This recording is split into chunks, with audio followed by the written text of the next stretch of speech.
হামজা চৌধুরী ও ফাহমিদুল ইসলামকে নিয়ে বেশ আলোচনা চলছে ইদানিং।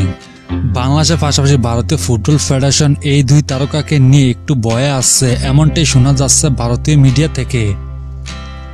ভারতের কয়েকটি জনপ্রিয় টিভি চ্যানেল এরই মধ্যে বাংলাদেশি বংশোদ্ভূত প্রবাসী দুজন ফুটবলারকে নিয়ে নিউজ করতে দেখা গেছে।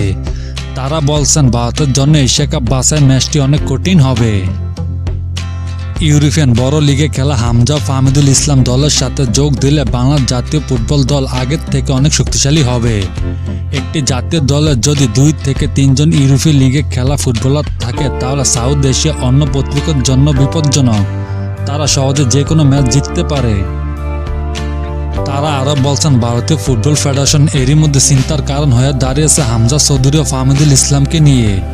কারণ হামজা ফাহমিদুল ইউরোপিয়ান টপ লিগে খেলা ফুটবলার, তারা যে কোনো সময় ম্যাচের মোড় ঘুরিয়ে দিতে পারে। এছাড়া ভারতীয় দলে নেই সুনীল ছেত্রী।